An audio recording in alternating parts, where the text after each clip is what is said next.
Hi, this is C.B. Whittemore reporting for the Smoke Rise and Kinnelon blog. Ramstein Beer of Butler, New Jersey recently held its first open house of 2010. In the following video, Greg Zaccardi, the owner, gives a tour of the brewery and an explanation of the brewing process. I hope you enjoy it.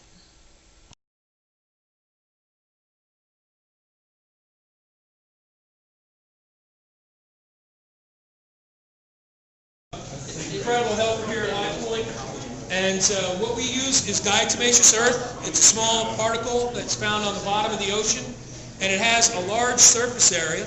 It also has an electronic or magnetic charge that's the opposite of yeast. So when diatomaceous earth and unfiltered beer come together, the diatomaceous earth grabs onto the yeast cells, creates this large particle, and that large particle is held back on the screens in that bell-shaped tank in the back. And what comes out of that bell is what's known as bright beer. It's basically filtered beer that the yeast cells are removed, some of the flavors removed from it as well, but that's just the result of filtration. Most of the beers you've probably ever had in your life have been filtered in that manner. Beer purists love unfiltered beer. Our wheat beers are not filtered at all, so you can try our double platinum and you'll notice a nice creamy texture, our classic as well. But then you'll notice with our golden, it's got a nice crisp finish because it is filtered. So the filtration takes about, from start to finish, it takes about 8 hours for the equivalent of about 60 kegs worth of beer. That bright beer goes upstairs to one of those holding tanks, and then it's transferred from there into kegs or into bottles. So the final step of the process is over here. This is our bottling line. No, the lagers are all filtered, the ales are not. Huddle up. Come on. Keep us warm. Save money on the heat. My vodka is filtered. Yep. It is filtered, yeah. Okay. So this is our bottle filler here. It's state-of-the-art technology for filling bottles. Same technology used by the big guys, Bud, Miller, Coors.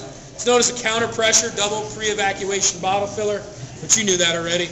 And what that does is it scrubs out all of the air from the bottle, and air contains oxygen, and oxygen really is the enemy of the shelf life of beer. So you don't want to oxidize your beer or expose it to oxygen, because this machine gives us 6 months shelf life on our beer.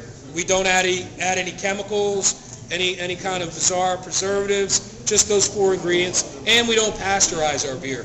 But we do get 6 months shelf life because of this machine.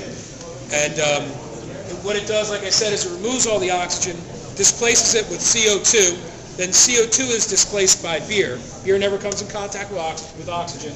Then a cap is put on the bottle and it goes to our newest addition at the brewery, our German labeling machine, and that puts a body and full neck label on the bottle.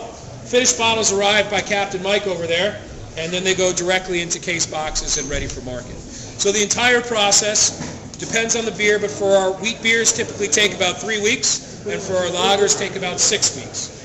A lot more time than this tour, but I really do appreciate your attentiveness. Appreciate you coming out today in the hurricane. Thank you very much. I hope it's been worthwhile for you. So thanks very much. Have some more beers.